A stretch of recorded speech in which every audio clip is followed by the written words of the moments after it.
بسم اللہ الرحمن الرحیم۔ ایجوکیشن ہیلپ چینل کی جانب سے میں اپنے تمام سننے والے اسٹوڈنٹس کو السلام علیکم کہتا ہوں۔ تو اسٹوڈنٹس، امید کرتا ہوں آپ سب خیریت سے ہوں گے، جہاں بھی ہوں گے اللہ تعالیٰ کے حفظ و ایمان میں ہوں گے۔ تو آج کی اس ویڈیو میں ہم کرنے جا رہے ہیں سیکنڈ ایئر ایجوکیشن یعنی کہ علم التعلیم کا باب نمبر 3، جو کہ ہے پاکستان کی تعلیمی پالیسیاں اور منصوبے۔ تو اس چیپٹر کے ہم جو ہیں وہ شارٹ کویشچنز کریں گے اور ان کے جو ہے وہ میں آپ کو آنسر بھی بتاؤں گا۔ اسٹوڈنٹس، یہ جتنے بھی آپ کو شارٹ کویشچن بتا رہا ہوں یہ تمام چیپٹر میں سے ہیں اور یہ بہت ہی زیادہ امپورٹنٹ کویشچن ہیں، آپ کے پاس پیپر میں بھی آ چکے ہیں اور آپ کے ایکسرسائز والے بھی کویشچن ہیں، اور جو ہیں وہ جون سے امپورٹنٹ تھے اس بار وہ بھی میں نے اس ویڈیو میں جو ہے وہ شامل کر لیے ہیں۔ تو آپ سے چھوٹی سی ریکویسٹ ہے، آپ نے اس ویڈیو کو مکمل دیکھنا ہے تاکہ آپ کا جو ہے وہ کوئی کویشچن اور آنسر جو ہے اس کا مس نہ ہو، ٹھیک ہے؟ تو اسی میں سے انشاءاللہ آپ سے جو ہے وہ کویشچن جو ہے وہ پوچھے جا سکتے ہیں، ٹھیک؟ تو اس ویڈیو کو آپ نے ذرا بھی سکپ نہیں کرنا۔ اس سے پہلے جو ہے وہ باب نمبر 1 اور 2 جو ہے وہ ہم نے کر لیا تھا، اس کا بھی میں نے آپ کو شارٹ امپورٹنٹ کویشچن جو ہیں وہ آنسر کے ساتھ بتا دیے تھے۔ اس ویڈیو کا لنک جو ہے وہ میں آپ کو ڈسکرپشن میں دے رہا ہوں، ٹھیک ہے؟ جس میں سب سے پہلے کویشچن ہے تعلیمی پالیسی اور منصوبے سے کیا مراد ہے؟ تمام قومیں اپنی امنگوں اور مستقبل کی ضرورت کو پورا کرنے کے لیے جو مقاصد اور اہداف طے کرتی ہیں، ان کے حصول کے منصوبہ بندی کو تعلیمی پالیسی کہتے ہیں۔ نیکسٹ کویشچن ہے آئین کیا ہوتا ہے، جسے انگلش میں کہتے ہیں کانسٹیٹیوشن؟ آئین کسی ریاست کے اعلیٰ ترین قوانین کا مجموعہ ہوتا ہے جو کہ حکومت کے ڈھانچے کا تعین کرتا ہے۔ یہاں پر حکومت کے ڈھانچے سے مراد ہے کہ فارم آف گورنمنٹ جو ہے وہ کیسا ہوگا، ٹھیک ہے؟ اور جو ہے وہ اس کے جو پلر جو ہیں وہ کون سے ہیں اور یہ کیسے آپس میں جو ہے وہ کام کریں گے، اور ریاست کے بنیادی معاملات کے بارے میں رہنمائی کرتا ہے۔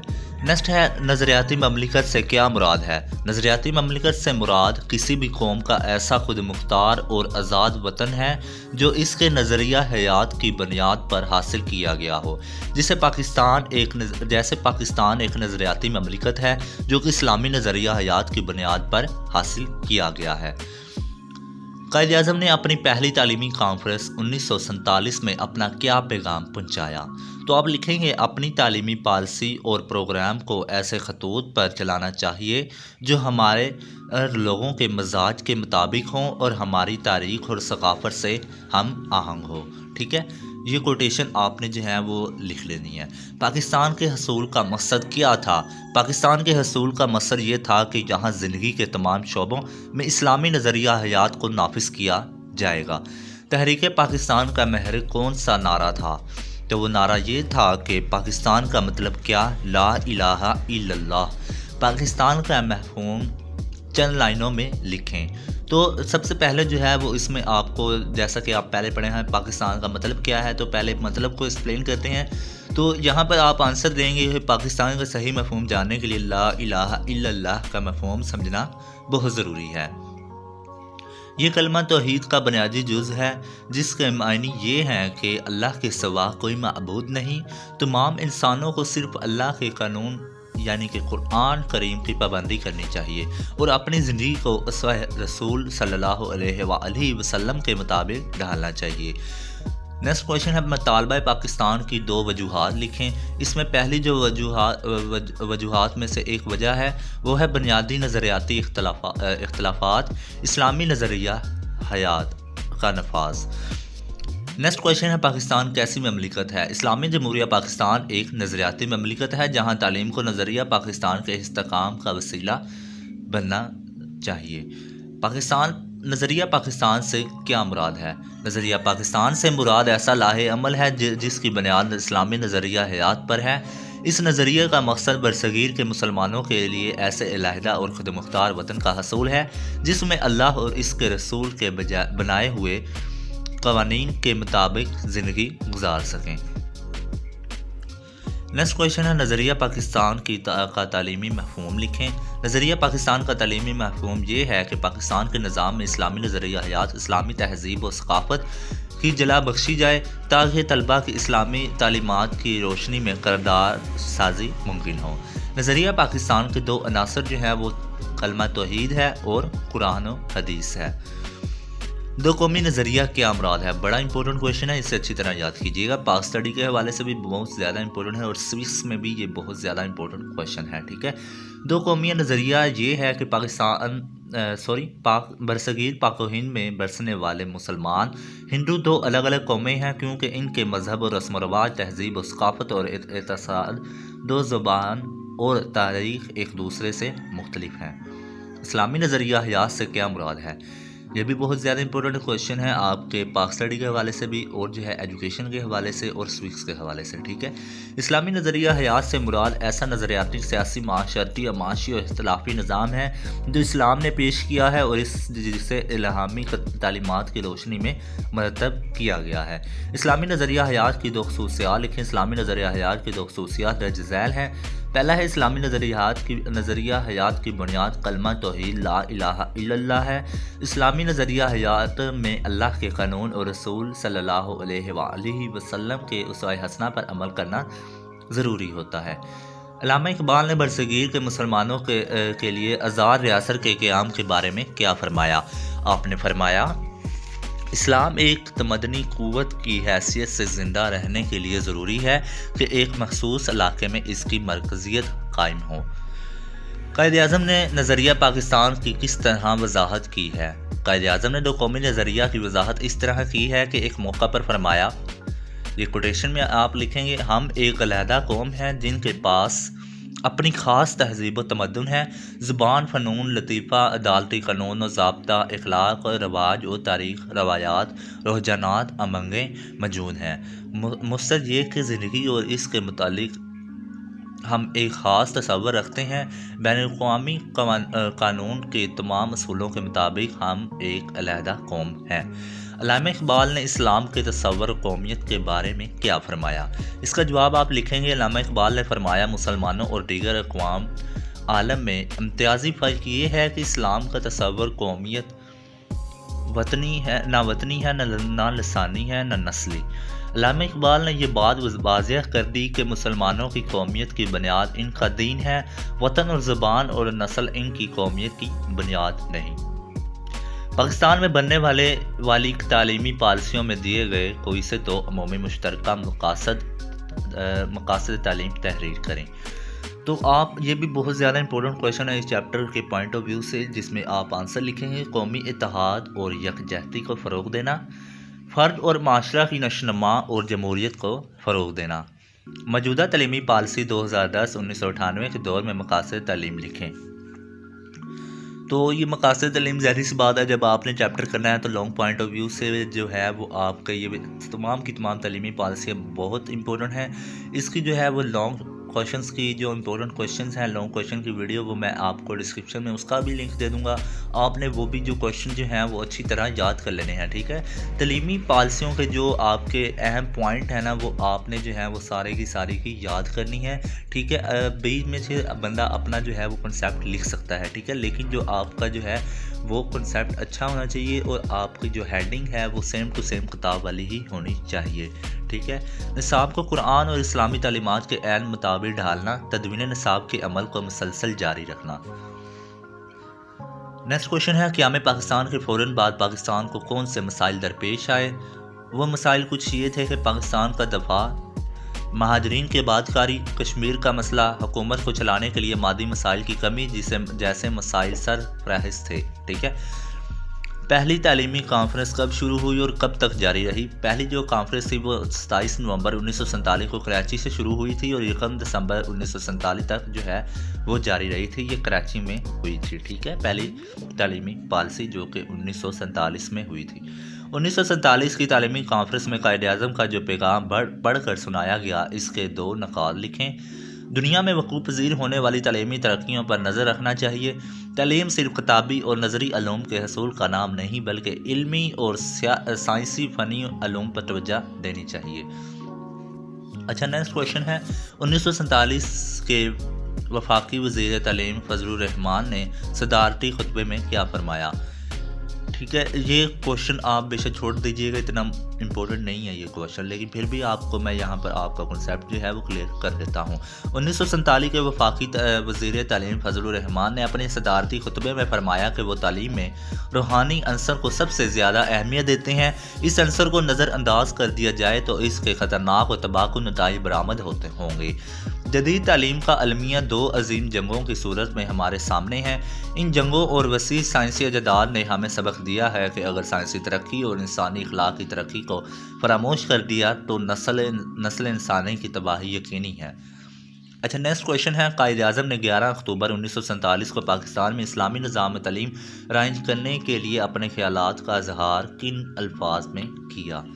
آپ نے فرمایا، پاکستان جس کے لیے ہم پچھلے 10 سال سے کوشش کر رہے تھے، خدا کا شکر ہے کہ ایک ملک بن گیا ہے، لیکن ایک نئی مملکت کا قیام ہمارے مقصد کا حصول کا ذریعہ ہے۔ خیال یہ تھا کہ ہم ایسی مملکت کے مالک ہوں جہاں ہم اپنی روایات تمدن کے مطابق ترقی کر سکیں اور جہاں اسلام کے عدل و مساوات کے اصولوں کو آزادی سے برسر عمل آنے کا موقع حاصل ہو۔ پاکستان نظریاتی مملکت ہے اور اس کا تقاضا ہے کہ اس کا نظام تعلیم میں بھی اس عقیدے کے پیش نظر استوار کیا جائے۔ تو نیکسٹ کویشچن ہے، 1947 کی تعلیمی کانفرنس میں تعلیم بالغاں کے لیے کیا سفارش پیش کی گئی؟ 1947 کی تعلیمی پالیسی میں ملک سے جہالت اور ناخواندگی کا خاتمہ کرنے کے لیے تعلیم بالغاں کے مختلف پروگرام شروع کرنے کی سفارش کی گئی۔ شہریت کی تربیت کے لیے 1947 کی تعلیمی کانفرنس میں کیا سفارش کی گئی؟ شہریت کی تربیت کے لیے 1947 کی تعلیمی کانفرنس میں سفارش کی گئی کہ بچوں میں نظم و ضبط، دیانتداری، حب الوطنی، احساس و ذمہ داری اور معاشرتی خدمت کا جذبہ پیدا کرنے کے لیے انہیں شہریت کی تعلیم دی جائے، جسے ہم جو ہے وہ سوکس کہتے ہیں۔ ٹھیک ہے، یہ first year, second year, 9th class اور 10th کلاس میں جو ہے علم شہریت کا ایک مضمون ہے، تو اس کا ذکر کیا گیا ہے۔ ٹھیک ہے، جسے ہم انگلش میں جو ہے وہ سوکس وغیرہ بھی کہتے ہیں۔ 1947 کی کانفرنس میں ذریعہ تعلیم کے لیے کیا سفارش کی گئی؟ تو یہ سفارش پیش کی گئی تھی، صوبوں میں پرائمری سطح تک ذریعہ تعلیم صوبائی زبانیں ہو سکتی ہیں، لیکن ملک میں اردو زبان کی حیثیت سے لازمی مضمون کے طور پر پڑھایا جائے۔ مڈل اور ہائی سطح پر اردو ذریعہ تعلیم ہوگا۔ پہلی تعلیمی کانفرنس میں ناگزیر برائی کے طور پر اعلیٰ تعلیم کی زبان کو جاری رکھنے کی سفارش کی گئی۔ پاکستان پہلی تعلیمی کانفرنس میں اعلیٰ تعلیم میں انگریزی کو ناگزیر برائی کے طور پر کچھ عرصہ جاری رکھنے کی سفارش کی گئی۔ 1947 کی تعلیمی کانفرنس میں سائنس اور فنی تعلیم کے متعلق کیا سفارش کی گئی؟ 1947 کی تعلیمی کانفرنس میں طے پایا کہ سائنٹیفک انڈسٹریل ریسرچ کونسل کا قیام عمل میں لایا جائے تاکہ وہ ملک میں سائنسی اور فنی تعلیم کے مقاصد طے کرنے اور بہتری کے لیے سفارش کرے۔ 1947 کی تعلیمی پالیسی میں اساتذہ کی تربیت متعلق لکھیے۔ اساتذہ کی تربیت کے متعلق سفارش کی گئی کہ ابتدائی تعلیم کے لیے جتنے اساتذہ کی ضرورت ہے اس کا اندازہ لگایا جائے اور ان کی تربیت کا بندوبست کیا جائے۔ اساتذہ کی تنخواہوں پر نظر ثانی کی جائے اور اچھی کارکردگی دکھانے والے اساتذہ کو انعامات دیے جائیں۔ نیز پاکستان اکیڈمی کے نام سے تربیت اساتذہ کے لیے ایک قومی ادارے کا قیام عمل میں لایا جائے۔ 1949 کمیشن کس نے قائم کیا اور 1958 میں سیکریٹری تعلیم کون تھے؟ 1958 میں فوجی انقلاب کے بعد فیلڈ مارشل ایوب خان نے تعلیمی اصلاحات کے لیے تعلیمی کمیشن قائم کیا۔ 1959 میں سیکریٹری تعلیم SM شریف تھے۔ کمیشن 1959 نے جو ٹھوس تجاویز اس وقت کے صدر پاکستان کو پیش کی، ان میں سے 2 تجاویز تحریر کریں۔ کمیشن نے نظام تعلیم کے سلسلے میں سفارش کی کہ 25% نمبروں کے لیے داخلی امتحان لیے جائیں اور 75% نمبروں کا امتحان یونیورسٹی لے۔ کمیشن نے اردو زبان کو تیسری سے 12ویں تک لازمی مضمون کے طور پر پڑھانے کی بھی سفارش کی تھی۔ نیکسٹ کویشچن ہے، 1959 قومی تعلیمی کمیشن میں طلباء کی بہبود اور رہنمائی کے لیے کیا کیا؟ 1959 قومی تعلیمی کمیشن میں طلباء کی بہبود اور رہنمائی کے لیے ایسی پالیسی طے کی گئی کہ ہر ثانوی، فنی اور اعلیٰ تعلیم کے ادارے بھی رہنمائی اور مشاورت کا شعبہ قائم کر کے وہاں ایک رہنما مشیر کا تقرر کیا جائے۔ 1959 کے تعلیمی کمیشن نے اردو زبان کے متعلق کیا سفارشات پیش کی؟ کمیشن نے قومی زبان اور اردو کے بارے میں سفارش کی کہ یہ تمام صوبوں میں بولی اور سمجھی جاتی ہے، اس کی فنی کمزوریاں دور کی جائیں اور تیسری 12ویں تک لازمی مضمون کے طور پر پڑھایا جائے۔ ٹیکسٹ بک بورڈ کے قیام کی سفارش کس تعلیمی پالیسی نے کی؟ قومی تعلیمی پالیسی کمیشن 1969 نے درسی کتب کی تیاری ایک خود مختار ادارہ ٹیکسٹ بک بورڈ بنانے کی سفارش کی گئی۔ قومی تعلیمی پالیسی 1970 کے خد و خال مقاصد تحریر کریں۔ نمایاں خد و خال درج ذیل ہیں۔ ابتدائی تعلیم پہلی سے 8ویں تک ہو۔ علم التعلیم انٹر اور ڈگری سطح پر شامل نصاب کیا گیا۔ تو آپ کا جو مضمون جو ہم اس ٹائم پڑھ رہے ہیں علم التعلیم، یہ 1970 کی تعلیمی پالیسی میں جو ہے وہ آیا تھا، ٹھیک ہے۔ اچھا، نیکسٹ جو ہے ابتدائی تعلیم کی اہمیت کے پیش نظر 1970 کی تعلیمی پالیسی میں کیا اہم سفارشات پیش کی گئیں؟ اس پالیسی میں تجویز کیا گیا کہ ابتدائی تعلیم پہلی سے 8ویں جماعت تک شمار کی جائے۔ 1980 تک یہ لازمی کر دی جائے۔ 5ویں درجے کی تعلیم مفت ہوگی۔ کارخانہ داروں کو ہدایت دی جائے کہ وہ اپنے ملازمین کو ضروری تعلیم دیں۔ تعلیمی پالیسی میں ایجوکیشن کو قائم کرنے کی تجویز دی گئی۔ اس تعلیمی پالیسی میں ایجوکیشن کو قائم کرنے کی تجویز دی گئی تو یہ 1970 کی قومی پالیسی میں دی گئی تھی۔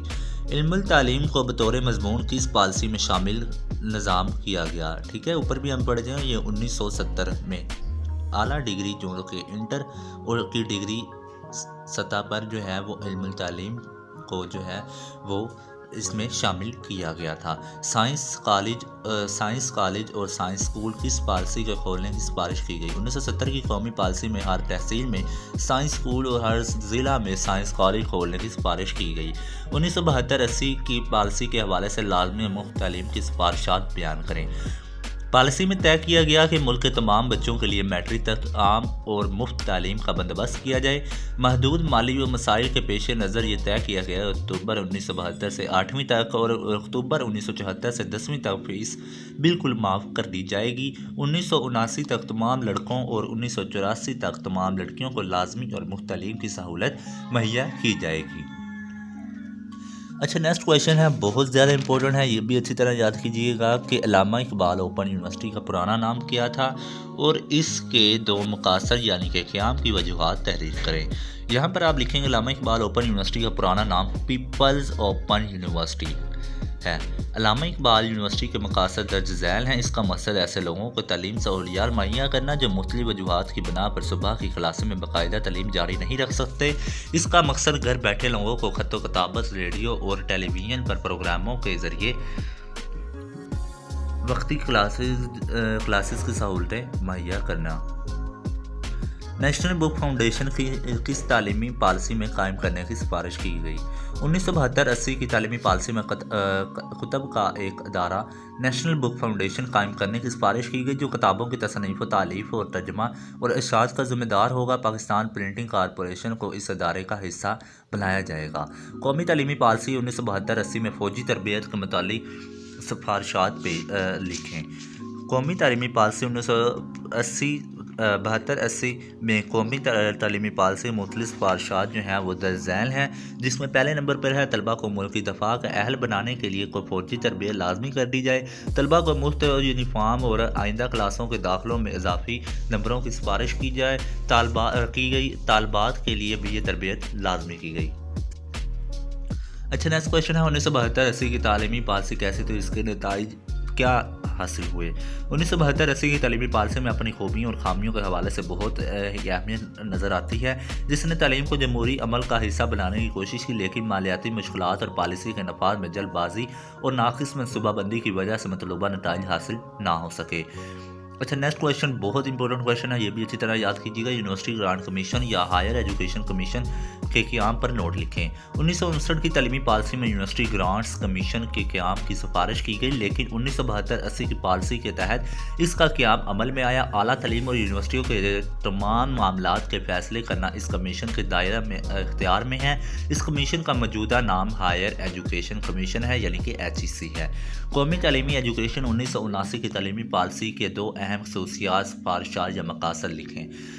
اس تعلیمی پالیسی کے اہم خصوصیات ذیل ہیں، یعنی مقاصد بھی آپ اسی میں آئیں گے۔ مساجد اسکول کھولنے کی سفارش کی گئی، محلہ اسکول کھولنے کی سفارش کی گئی، اسلامیات اور مطالعہ پاکستان کی تدریس کو لازمی قرار دیا گیا۔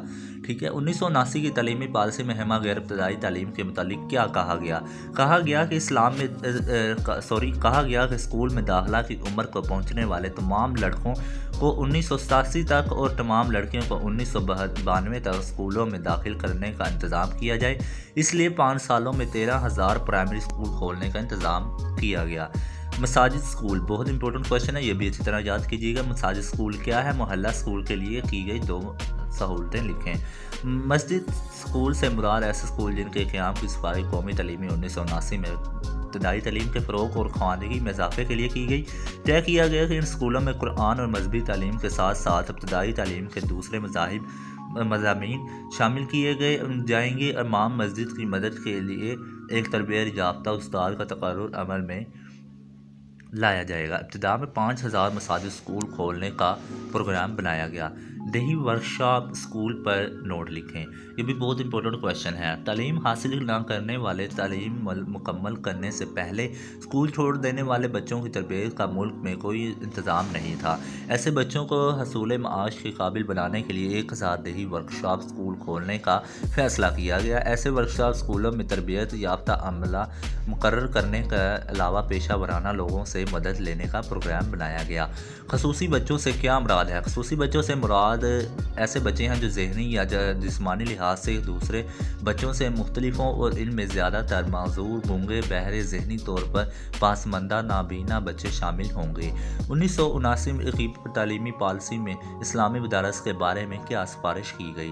دارالعلوم، مکاتب اور مدارس قرآن کی تعلیم اور اسلام کی اشاعت کا مفت بندوبست کرتے ہیں۔ ان اداروں کی بورڈوں کے ساتھ الحاق کا جائزہ لینے کی سفارش کی گئی۔ ان کے فارغ التحصیل کو سرکاری ملازمتیں دی جانے لگیں۔ 1979 کی تعلیمی پالیسی میں کس مضامین کی تدریس لازمی قرار دی گئی؟ اسلامیات اور مطالعہ پاکستان کی۔ ٹھیک ہے، 1979 میں پاکستان میں تعلیمی پالیسی میں یونیفارم سے متعلق کیا طے کیا گیا؟ تو لڑکوں کے لیے جو ہے وہ ملیشیا شلوار قمیض اور لڑکیوں کے لیے ہلکے نیلے رنگ کی قمیض اور سفید شلوار ہوگی۔ دوپٹے کا رنگ ادارے کی مرضی کے مطابق استعمال ہوگا۔ موسم سرما میں بھی اضافی کپڑوں کے ساتھ یہی لباس استعمال کیا جائے گا۔ ٹھیک ہے، یہ ابھی بھی جو ہے وہ گورنمنٹ اسکولوں، گرلز اسکولوں میں جو ہے وہ لڑکیوں کا لباس جو ہے وہ یہی ہے۔ ٹھیک ہے، خیر جو ہے وہ لڑکوں کا اثر جگہ پر جو ہے وہ چینج ہو چکا ہے۔ قمیض کی جگہ شرٹ جو ہے وہ آ چکی ہے، ٹھیک ہے، ہلکے بلو رنگ کی۔ تو 1979 کی تعلیمی پالیسی میں پاکستان کے لیے اردو کی اہمیت کی پیش نظر کیا سفارشات پیش کی گئیں؟ پالیسی میں طے کیا گیا کہ 15 سال کے اندر اردو کو دفتری زبان کے طور پر نافذ کیا جائے گا، لیکن عبوری عرصے میں انگریزی زبان کو دفتری کاروبار چلانے کے لیے استعمال میں لایا جا سکتا ہے۔ یہ بھی طے کیا گیا کہ حکومت سے امداد حاصل کرنے والے تمام انگلش میڈیم اسکول قومی زبان اردو یا صوبائی اسمبلی سے منظور شدہ علاقائی زبان کو ذریعہ تعلیم بنائیں گے۔ اعلیٰ تعلیم کے درجوں میں بھی اردو کی بتدریج ذریعہ تعلیم بنایا جائے گا۔ 5ویں 5 سالہ منصوبہ میں تعلیمی پر کتنے اخراجات جو ہیں کرنے کا منصوبہ جو ہے وہ بنایا گیا؟ 5ویں 5 سالہ منصوبے 1978 اور 83 میں جو تھا، اس میں تعلیم پر اٹھنے والے اخراجات کی شرح قومی پیداوار 1.8 سے بڑھا کر 3.1 کرنے کا پروگرام بنایا گیا، مگر اس پر عمل نہ ہوا۔ 1992 کی تعلیمی پالیسی میں شرح خواندگی بڑھانے کے لیے جو اقدامات تجویز کیے گئے ان میں سے 2 لکھیں۔ 2 اقدامات درج ذیل ہیں۔ خواندگی موجودہ شرح 31% سے بڑھا کر 2002 تک 70% کر دی جائے گی۔ پرائمری میں آہستہ آہستہ داخلے کی شرح 100% تک بڑھا دی جائے گی۔ 1992 کی تعلیمی پالیسی میں شرح خواندگی اور شرح داخلہ کتنی بڑھانے کی تجویز جو ہے وہ پیش کی گئی؟ 1992 کی پالیسی میں موجودہ شرح خواندگی 31% سے بڑھا کر 2002 تک 70% کرنے اور شرح داخلہ 100% کرنے کی تجویز جو ہے وہ کی گئی۔ 1992 کی تعلیمی پالیسی میں کمپیوٹر، یہ بھی بہت زیادہ امپورٹنٹ کویشچن ہے، یہ اچھی طرح یاد کیجیے گا کہ 1992 کی تعلیمی پالیسی میں کمپیوٹر کی تعلیم کی تجویز کیوں پیش کی گئی، جو کہ کمپیوٹر موجودہ دور کے انتہائی اہم ایجاد ہے۔ زندگی کا کوئی ایسا شعبہ نہیں ہے جہاں کمپیوٹر سے فائدہ نہ اٹھایا جا رہا ہو۔ کمپیوٹر کی تعلیم کی اہمیت دن بدن جو ہے وہ بڑھتی جا رہی ہے، اس لیے انتہائی ضروری ہے کہ آئندہ قومی ضروریات پوری کرنے کے لیے طلبہ کو اس کی تعلیم سے آراستہ کیا جائے۔ اس لیے طے کیا گیا کہ اسکول کی سطح پر کمپیوٹر کی تعلیم کو نصاب کا حصہ بنایا جائے۔ 1992 کی تعلیمی پالیسی میں امتحانات کی اصلاح کا جو پروگرام بنایا گیا، اس کے 3 نکات لکھیں۔ تو 1992 کی تعلیمی پالیسی میں امتحانات کی اصلاح کا جو پروگرام بنایا گیا، ان کے نکات درج ذیل ہیں۔ پہلے نمبر پر ہے بورڈوں اور یونیورسٹیوں میں پورے امتحانی نظام کو کمپیوٹر سے منسلک کر دیا جائے گا۔ پرچہ سوالات میں معروضی حصہ کو بڑھایا اور انشائیہ حصہ کو بہت مختصر کر دیا جائے گا۔ تھرڈ پہ ہے امتحانات کے معیار کو بہتر بنا کر ترقی یافتہ ممالک کے برابر لایا جائے گا۔ نیکسٹ کویشچن ہے قرارداد مقاصد اور آئین پاکستان کی دفعہ 13 کیا ہے؟ یہ اتنا امپورٹنٹ کویشچن نہیں ہے، لیکن آپ اسے ایک اوور ویو اس کا لے لیں کہ کیا ہے یہ چیز۔ قرارداد مقاصد اور آئین پاکستان کی دفعہ 13 کے مطابق پاکستانی شہری کے لیے قرآن و سنت کے مطابق زندگی گزارنے کے موقع فراہم کرنے کی ذمہ داری حکومت پر عائد ہوتی ہے۔ طلباء کے اس مطابق تربیت کرنا ضروری ہے۔ آئین پاکستان کی دفعہ 13 کے مقصد کو حاصل کرنے کے لیے 1998-2010 کی پالیسی میں کیا اقدامات کیا گیا؟ اس مقصد کو حاصل کرنے کے لیے قرآن کی تعلیم کو تمام سطحوں اور درجوں میں لازمی قرار دیا گیا۔ 6ٹھی سے 12ویں جماعت تک قرآن پاک کو ترجمہ پڑھنے کا پروگرام جو ہے وہ بنایا گیا۔ نیکسٹ کویشچن ہے 1998-2010 کی قومی تعلیمی پالیسی میں اسلامی تعلیمات کے پروگرام کو کن کالجز میں شروع کرنے کا پروگرام بنایا گیا؟ 2010-1998 کی قومی تعلیمی پالیسی میں اسلامی تعلیمات کے پروگرام درج ذیل کالجز میں شروع کرنے کا پروگرام بنایا گیا۔ پاکستان ایڈمنسٹریٹو اسٹاف کالج، جس میں پہلے نمبر پر ہے، دوسرے نمبر پر ہے national institute of public administration staff college اور آرمڈ فورسز کی اکیڈمیز۔ کس تعلیمی پالیسی میں اساتذہ کے لیے ضابطۂ اخلاق تشکیل دینے پر زور دیا گیا؟ 1998-2010 کی تعلیمی پالیسی میں پہلی بار ضرورت محسوس کی گئی کہ اساتذہ کے لیے ضابطۂ اخلاق تشکیل دیا جائے اور تعلیمی بہتری کے لیے اسے نافذ کیا جائے۔ نیکسٹ کویشچن ہے 1998 اور 2010 کی تعلیمی پالیسی میں اعلیٰ تعلیم کے لیے جو سفارشات پیش کی گئیں وہ لکھیں۔ اس میں سب سے نمبر پر پہلے پر ہے داخلہ میرٹ کی بنیاد پر کیا جائے گا۔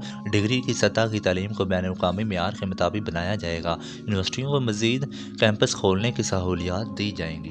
ٹھیک ہے، تو اسٹوڈنٹس یہ تھا ہمارا آج کا چیپٹر۔ اگر آپ کو اس سے ذرا سا بھی انفارمیشن ملی ہو، آپ کو لگا ہو یہ چیپٹر جو ہے وہ آپ کے لیے فائدہ مند رہا ہے، یہ ویڈیو آپ کے لیے فائدہ مند ہے، تو کائنڈلی اسے جو ہے اس ویڈیو کو لائک کر دیں۔ اس سے جو ہے وہ ہماری جو ہے وہ حوصلہ افزائی ہوتی ہے۔ اس کے علاوہ اگر آپ چینل سبسکرائب کریں گے تو آپ کو جو ہے وہ دیگر سبجیکٹس کا جو ہے وہ ویڈیو جو ہے وہ ملتی رہیں گی۔ اس کے علاوہ جو امپورٹنٹ کویشچن ہوتے ہیں ایگزام پوائنٹ آف ویو سے، ٹھیک ہے، تمام سبجیکٹس کے میں اسی چینل پہ اپلوڈ کرنے والا ہوں۔ آپ سے چھوٹی سی ریکویسٹ ہے تو یہ چینل بھی آپ سبسکرائب کر لیں تاکہ آپ کو وہ جو ہے امپورٹنٹ کویشچنس کی ویڈیو جو ہے وہ بھی ملتی رہیں۔ اپنا بہت سارا خیال رکھیے گا۔ اللہ حافظ۔